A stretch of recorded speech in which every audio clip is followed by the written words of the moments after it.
नमस्कार स्टूडेंट्स, आपका अपने चैनल में स्वागत और अभिनंदन है। आज हम कॉन्सेप्ट क्लियर करेंगे और वो अपना जो कॉन्सेप्ट होगा वो होगा द्विध्रुवीयता का अंत। समकालीन विश्व राजनीति 12th क्लास पॉलिटिकल साइंस का ये पहला चैप्टर होगा। तो बढ़ते हैं हम चैप्टर को क्लियर करने के लिए। सबसे पहले हम कॉन्सेप्ट क्लियर करेंगे। प्यारे विद्यार्थियों, अगर आप कॉन्सेप्ट क्लियर करके कॉन्सेप्ट को सरल और सहज कर लेंगे और उसको आसपास इम्प्लीमेंट करने की कोशिश करेंगे तो कोई भी कॉन्सेप्ट कठिन नहीं है। दो ध्रुवीयता का अंत यानी द्विध्रुवीयता का अंत अपना चैप्टर है। तो दो ध्रुव बने कैसे, फिर इनका अंत का क्या अर्थ है, हम पूरी कहानी को समझने का प्रयास करेंगे। तो दो ध्रुवीयता का अंत का मतलब है कि दूसरे विश्व युद्ध के बाद पूरा विश्व दो ध्रुव में बट गया था और एक का नेतृत्व अमेरिका कर रहा था तो दूसरे का नेतृत्व सोवियत संघ कर रहा था। ये स्थिति विश्व में 1945 से 1990 तक जारी रही। कब तक जारी रही? 1945 में बनी थी, दूसरा विश्व युद्ध समाप्त हुआ उसके बाद, और 1990 तक जारी रही, यानी लगभग 45 साल ये स्थिति विश्व में बनी रहती है। 25 दिसंबर 1991 को सोवियत संघ का विघटन हो गया और दो ध्रुवों में से एक ध्रुव कमजोर पड़ गया। अब सबसे पहले हम दो ध्रुव बनने की कहानी को समझेंगे तो दो ध्रुवता का अंत अपने आप आपको समझ में आ जाएगा। सोवियत संघ USSR जिसके नाम से वो जाना जाता है, सेकेंड वर्ल्ड भी इसको कहते हैं, USA अमेरिका यानी फर्स्ट वर्ल्ड के नाम से जाना गया। इनके शक्ति संगठन जो अमेरिका के नेतृत्व में थे, नाटो, सीटो और सेंटो, ये पूंजीवाद, उदारवाद और लोकतांत्रिक विचारधारा का समर्थक गुट था। दूसरी ओर USSR वारसा शक्ति संगठन, सैनिक संगठन बना लिया और सैनिक संगठन वारसा के साथ ही इसकी जो विचारधारा थी वो थी समाजवाद और साम्यवाद, दोनों की विपरीत विचारधारा थी। अब हम इसको देखेंगे कि दूसरा विश्व युद्ध के बाद जो स्थिति बनती है वो देख लेते हैं। तो दूसरा विश्व युद्ध मित्र राष्ट्रों और धुरी राष्ट्रों के बीच लड़ा गया था। यह आपने इतिहास में पढ़ा होगा। मित्र राष्ट्रों में अमेरिका और सोवियत संघ, ब्रिटेन, फ्रांस जैसे देश थे, तो दूसरी ओर धुरी राष्ट्रों में जर्मनी, इटली और जापान थे।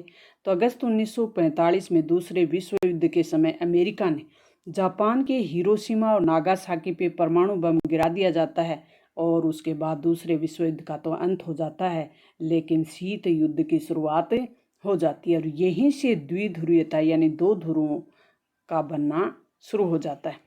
अब दो ध्रुव बने कैसे? तो दूसरे विश्व युद्ध की समाप्ति के पश्चात विश्व में दो बड़ी महाशक्तियां उभर कर आती हैं। कौन कौन सी? एक अमेरिका तो दूसरी समाजवादी सोवियत गणराज्य। 1917 में आपने पढ़ा होगा रूसी क्रांति हुई व्लादिमीर लेनिन के नेतृत्व में और सोवियत गणराज्य की स्थापना होती है। बाद में 1922 तक सोवियत गणराज्य में 15 देशों का एक संगठन बन जाता है और दो महाशक्तियां सामने आती हैं, एक अमेरिका तो दूसरी सोवियत गणराज्य। प्रथम महाशक्ति संयुक्त राज्य अमेरिका पूंजीवाद की समर्थक, उदार लोकतंत्र की समर्थक, तो इसके पक्ष में पश्चिमी यूरोप के अधिकांश देश थे, लोकतंत्र और उदारवाद के पक्ष में।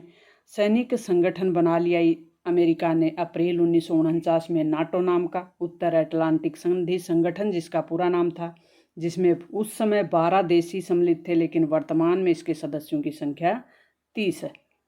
संयुक्त राज्य अमेरिका ने अपना वर्चस्व बढ़ाने के लिए पूर्वी और दक्षिणी पूर्वी एशिया, पश्चिमी एशिया में गठबंधन बनाने का जो तरीका था उसके लिए नाटो, सीएटो, सेंटो जैसे संगठन थे इनके, और अपनी शक्ति का ज़्यादा से ज़्यादा विस्तार करने के लिए एक दूसरे शक्ति संगठन प्रयास कर रहे थे।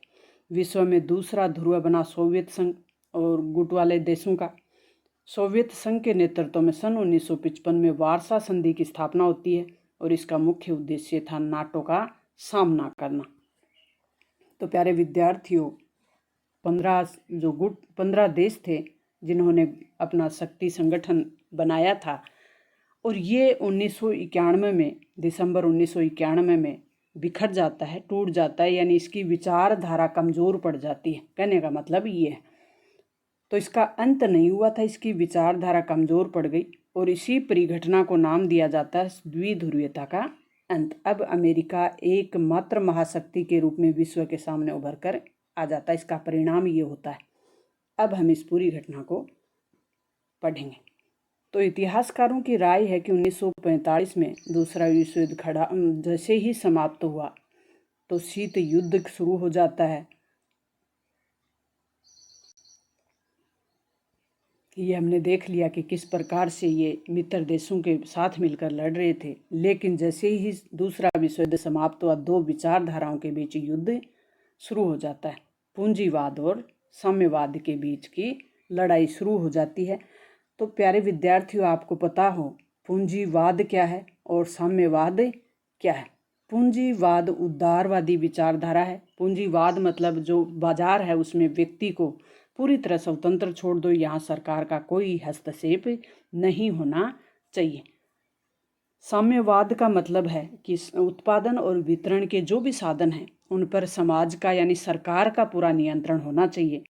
ये समानता पे जोर देने वाली विचारधारा है और ये व्यक्ति की स्वतंत्रता पे जोर देने वाली विचारधारा है। बर्लिन की दीवार पूंजीवाद और साम्यवाद के बीच की विभाजन की प्रतीक थी और ये 9 नवंबर 1989 में 89 में तोड़ दी गई और पश्चिमी जर्मनी और पूर्वी जर्मनी जो कि अलग अलग थी उनको एक कर दिया गया। और ये दीवार खड़ी कब की गई थी? 1961 में। तो ये जो घटना थी ये सोवियत संघ के टूटने की प्रतीक थी। तो सोवियत संघ के विघटन के कारण क्या थे, तो उससे पहले हम समझेंगे कि सोवियत प्रणाली में ऐसा क्या था कि वो विघटित हुआ सोवियत संघ। तो सोवियत प्रणाली जो कि एक समाजवादी सोवियत गणराज्य बना था रूसी क्रांति के बाद 1917 में, इसका आधार क्या था? कम्युनिस्ट पार्टी था। इस व्यवस्था का आधार कम्युनिस्ट पार्टी था। एक party system, single party system व्यवस्था थी। एक ही पार्टी चुनाव लड़ेगी, एक ही पार्टी के राष्ट्रपति बनेंगे, एक ही पार्टी के नियंत्रण में सब कुछ था, कहने का मतलब।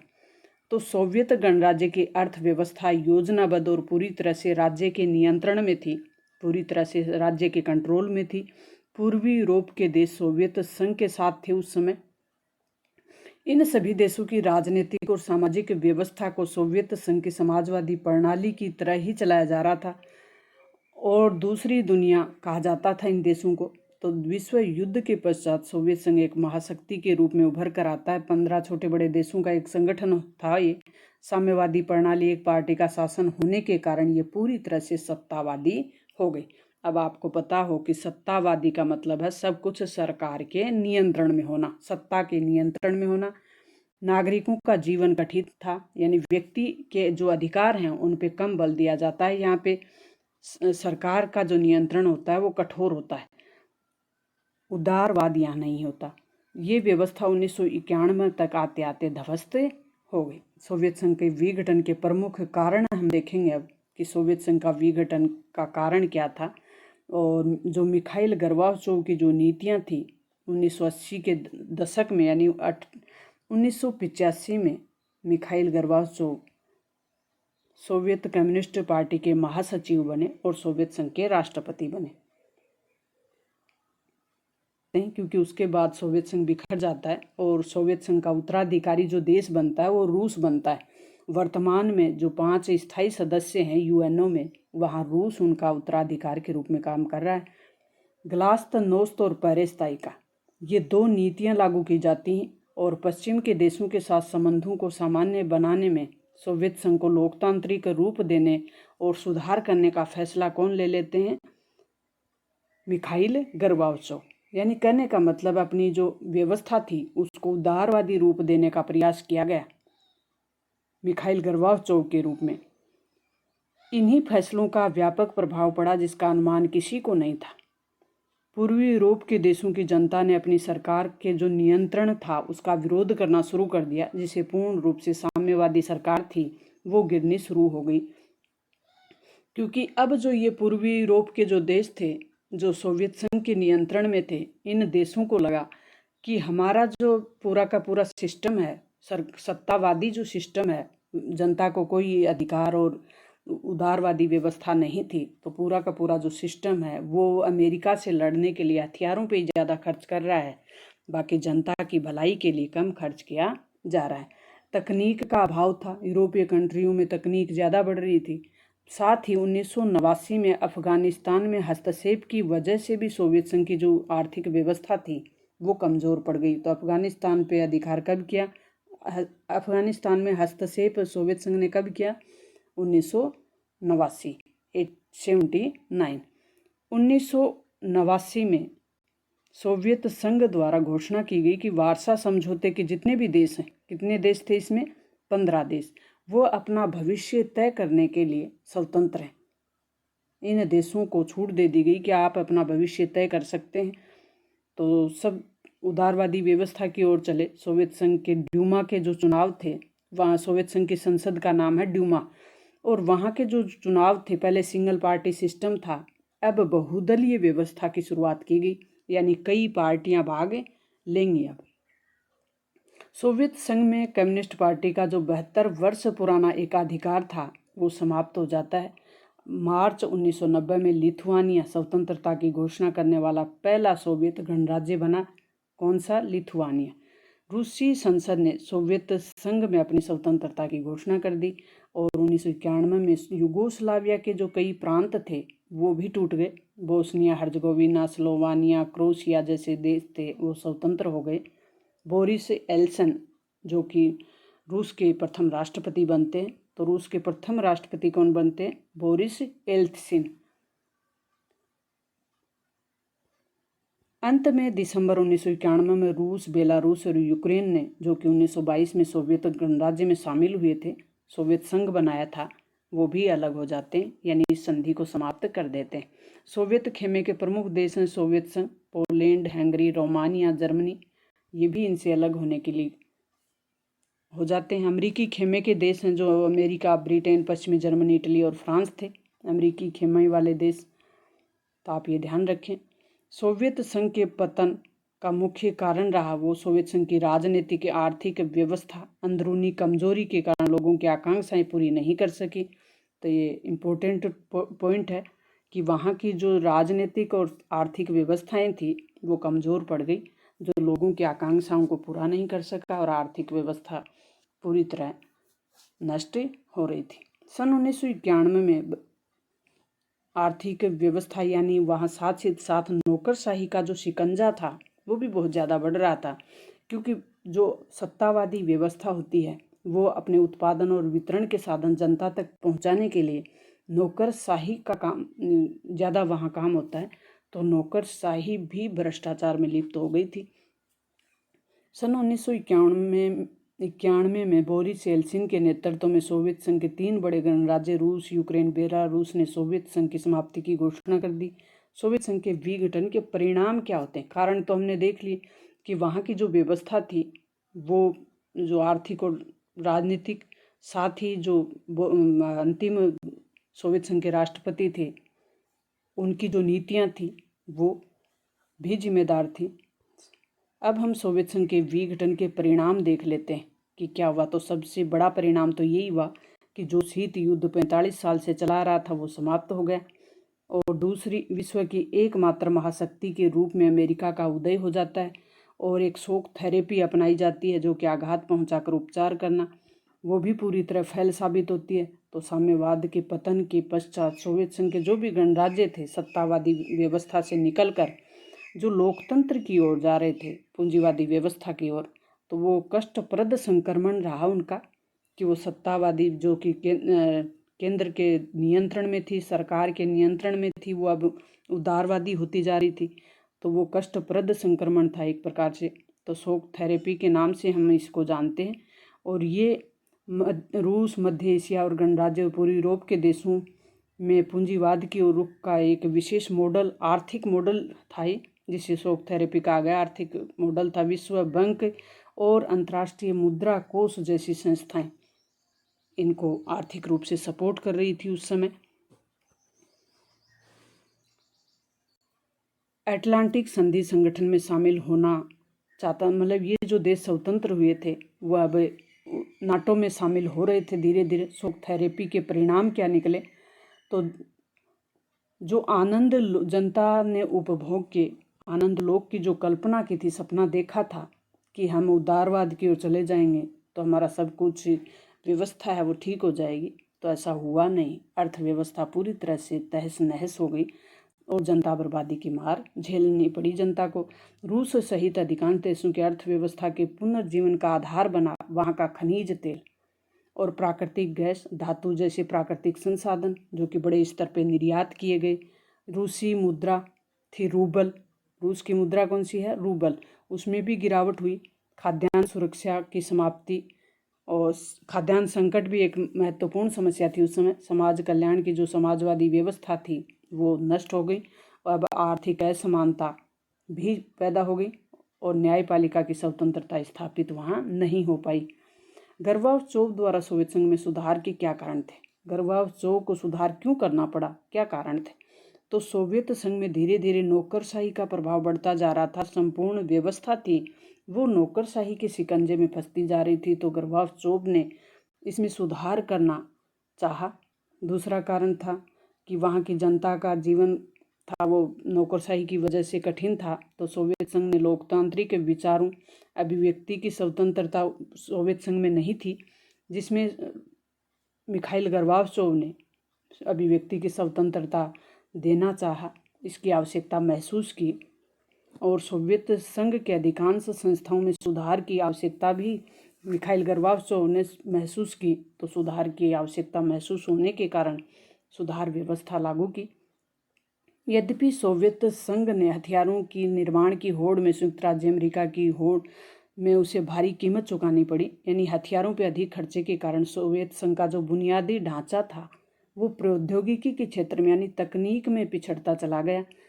हथियारों में तो अमेरिका का मुकाबला हो सका, लेकिन जो तकनीकी व्यवस्था थी वहाँ पश्चिमी देशों से यानी अमेरिकी देशों से पिछड़ गया था सोवियत संघ। शीत युद्ध के दौरान भारत और सोवियत संघ के संबंध क्या थे, ये भी प्रश्न है। तो शीत युद्ध के दौरान और सोवियत संघ के संबंध बहुआयामी थे। शीत युद्ध के दौरान अंतर्राष्ट्रीय व्यापार में सोवियत संघ भारत का बड़ा साझेदार रहा और जब विदेशी मुद्रा की कमी थी तब सोवियत संघ रुपये को माध्यम बनाकर, जब भारत को रुपये के आधार पर कोई भी निर्यात नहीं करना चाह रहा था, उस समय सोवियत संघ भारत के साथ खड़ा था और भारत के सार्वजनिक क्षेत्र में कई सहायता सोवियत संघ ने दी, जैसे भिलाई, बोकारो, विशाखापट्टनम जैसे इस्पात संयंत्र और हैवी इलेक्ट्रिक जैसी मशीनरी लगाने में सोवियत संघ ने भारत की मदद की और बड़े स्तर पर उद्योग लगाए गए भारत में। तकनीकी सहायता भी भारत को प्रदान की। सोवियत संघ ने मुश्किल घड़ी में भारत को सैन्य सहयोग किया और सोवियत संघ ने भारत के घनिष्ठ राजनीतिक संबंध भारत के साथ निभाए, यानी भारत के साथ सोवियत संघ के स्वाभाविक मित्रता वाले संबंध थे और आज भी हैं। कश्मीर मामले पे संयुक्त राष्ट्र संघ में सोवियत संघ ने भारत के रुख का हमेशा समर्थन किया। 1971 में भारत पाक युद्ध के दौरान भारत की मदद की सोवियत संघ ने और भारत की विदेश नीति का अप्रत्यक्ष तरीके से समर्थन किया। हालांकि भारत और सोवियत संघ की विचारधारा अलग अलग थी, यानी सोवियत संघ की साम्यवादी विचारधारा है लेकिन भारत की उदारवादी और लोकतांत्रिक व्यवस्था है। लेकिन फिर भी एक स्वाभाविक मित्र के रूप में सोवियत संघ भारत के साथ हमेशा मुश्किल घड़ी में खड़ा रहा, हमेशा स्वाभाविक मित्रता निभाई। तो ये अपना प्यारे विद्यार्थियों चैप्टर था द्विध्रुवीयता का अंत कैसे हुआ। ये PDF मिलेगी आपको। नेक्स्ट जो अपना जो सेकंड राउंड होगा, सेकंड पार्ट होगा, वो अपने पाठ्य पुस्तक और अति महत्वपूर्ण प्रश्नों वाला होगा। तो मिलते हैं नेक्स्ट और महत्वपूर्ण जानकारी के साथ। मुझे उम्मीद है कि ये कंटेंट और ये फैक्ट और ये जो कॉन्सेप्ट था, ये चैप्टर कॉन्सेप्ट क्लियर होने से चैप्टर समझ में आ जाता है। तो ये चैप्टर समझ में आ गया तो जो भी जितने भी इससे प्रश्न बनेंगे उसको हम नेक्स्ट वीडियो में समझ लेंगे। मिलते हैं नेक्स्ट वीडियो में। आप बिल्कुल नए हैं तो चैनल को सब्सक्राइब कर लें, अपने दोस्तों के साथ शेयर करें, बेल आइकन दबा लें ताकि नेक्स्ट वीडियो आप तक पहुंच जाए। थैंक्स।